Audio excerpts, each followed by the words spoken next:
তোমাদের মায়া অ্যাঞ্জেলিওর still I rice কবিতাটা already দুটো পার্টে শেষ করেছি। টেক্সটটা ভালো করে দেখে না নিলে আমাদের কোশ্চেন আনসার করতে গিয়ে একটু অসুবিধা হয়। যদিও আমি সমস্ত কোশ্চেন আনসার প্রথম থেকেই পার্ট বাই পার্ট করতে থাকি, তাতে তোমাদের টেক্সটটা বুঝতে সুবিধা হয়। তথাপি টেক্সটটা একবার দেখে নিলে বা পড়ে নিলে তোমাদের কোশ্চেন আনসার করাটা অনেকটাই সহজ হয়ে যায়। খুবই ছোট ছোট দুটো ভিডিও আপলোড করা আছে, তোমরা প্লেলিস্টে গিয়ে চেক করে নাও।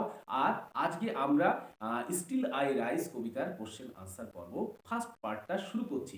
চলো শুরু করি। প্রথম যে প্রশ্নটা আছে সেটা হচ্ছে, who is the poet of the poem still I rise? Who is the poet? কে হয় কবি? অফ দ্য পোয়েম কবিতার, still I rise, still I rise কবিতার কবিকে? এইটা আমাদের ফার্স্ট পার্টের উত্তরটা দিতে হবে। সেকেন্ড পার্টে আছে, what is the main theme of the poem? What is কি হয়, দ্য মেইন থিম মানে প্রধান বিষয়বস্তু, অফ দ্য পোয়েম কবিতার প্রধান বিষয়বস্তুটা কি আমাদের বলতে হবে। খুবই শর্টে বলতে হবে, দুটো লাইনের মধ্যে শেষ করার চেষ্টা করব। 2 নম্বর থাকবে। উত্তর দেখি, Maya Angelou is the poet of the poem still I rise. হয়ে গেল ফার্স্ট পার্টের উত্তর। Maya Angelou is the poet হয় কবি অফ দ্য পোয়েম কবিতার still I rise. Still I rise কবিতার কবি হলেন মায়া অ্যাঞ্জেলিউ। নেক্সট যে পার্ট আছে তার উত্তর দিই, the main theme of the poem প্রধান বিষয়বস্তু এই কবিতার হলো ইজ টু হয়, এক্সপ্রেস মানে ব্যক্ত করা, রেজিলিয়েন্স, রেজিলিয়েন্স মানে হচ্ছে স্থিতি স্থাপকতা, অর্থাৎ কোনো পরিবর্তনের পর আবার সেই পূর্বের অবস্থায় ফিরে আসাটাকে স্থিতি স্থাপকতা বলে। আফটার বিং, কিসের পরে? আফটার মানে পরে, বিং মানে হয়ে, অপ্রেসড অত্যাচারিত হওয়ার পরে, বাই দ্য রেসিস্ট, রেসিস্ট মানে কি আমরা জানি বর্ণবাদীদের দ্বারা অত্যাচারিত হওয়ার পরে আবার পূর্বের ন্যায় বা পূর্বের স্বাভাবিক অবস্থায় ফিরে আসার ক্ষমতাকে রেজিলিয়েন্স বলে। সেটাই এই কবিতার মেন বিষয়বস্তু। আর একটা আছে, আরো একটু আছে, কি সেটা? And sustain for ever, sustain মানে টিকে থাকা, অর্থাৎ যত যাই করো না কেন আমি থাকছি থাকবো, আমি ছিলাম, থাকছি থাকবো, তাই তো? সেইটাই হচ্ছে sustain for ever. Establishing, establishing মানে প্রতিষ্ঠিত করে, দ্য ভিক্টরি, ভিক্টরি মানে কি? জয় অফ ম্যানকাইন্ড, মানব জাতির, মানুষ জাতির জয় ঘোষণা করে। কাদের উপরে মানব জাতির জয় ঘোষণা করে? Over the barbaric racist oppressors. Over মানে উপরে, তাহলে কাদের মানে আমি জয়লাভটা করবো কাদের, কাদের উপরে? সেটা হচ্ছে ওভার দ্য বারবারিক। বারবারিক মানে হচ্ছে জানি আমরা বর্বরচিতকে বারবারিক বলে, রেসিস্ট মানে বর্ণবাদী, অপ্রেসার মানে অত্যাচারীদের, বর্ণবাদী অত্যাচারীদের উপরে আমাদের বিজয় ঘোষণা করে তারা যে টিকে থাকবে বা বেঁচে থাকবে, সেটাই এই কবিতার মেন বিষয়বস্তু। নেক্সট যে কোশ্চেনটা আছে সেটা দেখি, who is the speaker of the poem? এই কবিতার স্পিকারটাকে অর্থাৎ বক্তাকে সেটা বলতে হবে। To whom the speaker is addressing, কাকে উদ্দেশ্য করে বক্তা তার বক্তব্যটা রাখছে বা কথাটা বলছে। তো উত্তর দেখি, an African American woman. An African, African মানে আমরা আফ্রিকান জানি, আফ্রিকান মহাদেশের থেকে যারা আছে। আমেরিকান, আমেরিকান মানেও জানি আমার আমেরিকা দেশ বা মহাদেশ দুটোকেই বোঝায়। ওম্যান মানে একজন মহিলা, তাহলে কৃষ্ণাঙ্গ মহিলাদের কথা একজনকে বলা হচ্ছে যারা আমেরিকায় থাকছেন, কিন্তু যারা উদ্ভূত হয়েছেন আফ্রিকা থেকে। Is the speaker of the poem, সে হচ্ছে এই কবিতার বক্তা।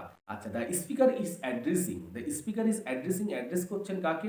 টু অ্যান আননোন রেসিস্ট, একজন অপরিচিত যাকে আমরা বুঝতে পারছি না বা জানতে পারবো না, একজন রেসিস্ট মানে একজন বর্ণবাদী প্রতি তার বক্তব্যটা রাখছে। By addressing as you, you হিসেবে প্রেজেন্ট করে, অর্থাৎ তুমি তুমি তুমি এই কথাটা বলে বলে সে তার বক্তব্যটা প্রেজেন্ট করছে। ঠিক আছে, 2 নম্বর কোশ্চেন উত্তর হয়ে গেল। 3 নম্বর কোশ্চেনে আসি, how does the speaker respond to being trodden down in the poem? First স্ট্যান্জাতেই ছিল how does the speaker respond. How does কিভাবে স্পিকার বক্তা, রেসপন্ড মানে কি জানি আমরা সাড়া দেওয়াকে রেসপন্ড করা বলে।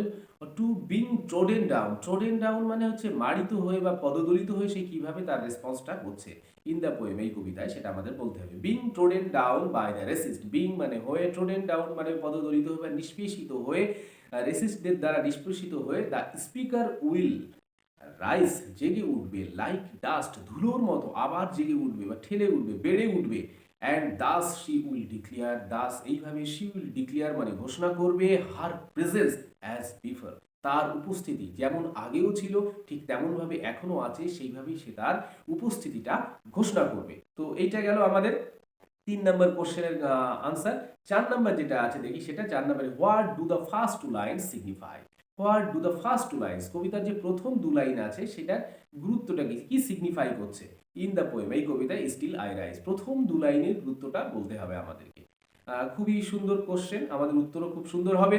আনসার কি? The very first two lines, the very first two lines, very একদম সবার প্রথমের যে দুটো লাইন আছে অফ দ্য পোয়েম, কবিতার, ডিক্লেয়ার মানে কি? ঘোষণা করা, দ্য নেচার মানে প্রকৃতি, of the racist oppresses, racist মানে জানি আমরা বর্ণবাদী অত্যাচারীদের, তাদের কেমন প্রকৃতি সেটাই এই ফার্স্ট টু লাইন্স দুটোতে ব্যক্ত করা হয়েছে। The oppressed African American black woman, oppressed মানে অত্যাচারিত বা নিষ্পেষিত বা পীড়িত যে আফ্রিকান আমেরিকান ব্ল্যাক ওম্যান, কৃষ্ণাঙ্গ মহিলা আছে, নোস ভেরি ওয়েল, নো মানে জানা, নোস জানেন, ভেরি ওয়েল খুব ভালোভাবেই জানে, কি জানে? হাউ হিস্ট্রি, হিস্ট্রি মানে জানি আমরা ইতিহাস, হ্যাজ বিন ম্যানিপুলেটেড, সেটাকে বিকৃত করা হয়েছে সেটা ভালোভাবে সে জানে, বাই দ্য রেসিস্ট, রেসিস্টদের দ্বারা অর্থাৎ বর্ণবাদীদের দ্বারা সেই ইতিহাসটা অর্থাৎ এই অত্যাচারের ইতিহাসটা কিভাবে সেটা বিকৃত করা হয়েছে তিনি সেটা ভালোভাবে জানেন। এবং প্রথম দু লাইনে সে কথাটা বলা হচ্ছে। হু আর ইন পাওয়ার, যারা ক্ষমতায় আছে অর্থাৎ রেসিস্টরাই অর্থাৎ বর্ণবাদীরাই সর্বময় কর্তা হয়ে সমস্ত জায়গায় রাজত্ব করছে, তারা কিভাবে ইতিহাসকে অর্থাৎ ভবিষ্যৎ প্রজন্মের কাছে তাদের ম্যানিপুলেটেড যে হিস্ট্রি আছে সেটাকে প্রেজেন্ট করতে চাইছে যে তারা কত ভালো। ঠিক আছে, এটা 4 নম্বর হয়ে গেল। 5 number, does my sassiness upset you, second স্ট্যান্জার ফার্স্ট লাইন খুব সম্ভবত। ডাজ মাই স্যাসিনেস, স্যাসিনেস হচ্ছে ঔদ্ধত্য, দাম্ভিকতা, সেইটাকে স্যাসিনেস বলে, আপসেট ইউ আমার ঔদ্ধত্য তোমাকে কি বিচলিত করে, আপসেট করে, বিগড়ে দেয়, এটা হচ্ছে প্রশ্ন। অর্থাৎ এত কিছুর পরেও আমি কি করে টিকে থাকি বা বেঁচে থাকি সেইটা ভেবে তোমরা কি খুব বিচলিত হও? আমার তো এরকম হওয়ার কথা ছিল না, থাকার কথাই ছিল না।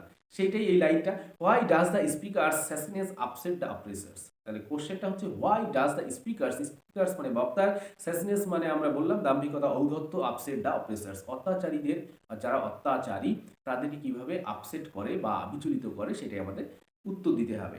আনসার কি? এভরি অপ্রেসার, এভরি মানে প্রত্যেক জনই, অপ্রেসার মানে উৎপীড়ক, ওয়ান্টস টু সি, ওয়ান্ট মানে চায়, টু সি দেখতে চায় কি, দ্য অপ্রেসড যে অত্যাচারিত হচ্ছে সে কি হবে? ব্রোকেন সে ভেঙে পড়বে, ভেঙে যাবে, উইক দুর্বল হবে, অ্যান্ড টর্মেন্টেড, টর্মেন্টেড মানে নিষ্পেষিত হবে বা উৎপীড়িত হবে। তাই তো আমরা এইগুলো জানি, অপ্রেসার তাই চাই যে একদম একে শেষ করে দেবো, একদম এর আর কিছু থাকবে না, এটাই হচ্ছে অপ্রেসার যারা অত্যাচারী তাদের অন্তরের আশা আর কি। বাট দ্য স্পিকার, বাট কিন্তু দ্য স্পিকার্স পাওয়ার, স্পিকার্স মানে বক্তার, এখানে আমাদের কবিতাকে যাকে যাকে প্রেজেন্ট করা হয়েছে এখানে বক্তা হিসেবে, পাওয়ার্স অফ রেজিলিয়েন্স তার এই স্থিতিস্থাপকতার যে পাওয়ার বা ক্ষমতা, সে তুমি যত যাই করো না কেন আমি ফিরে আসছি।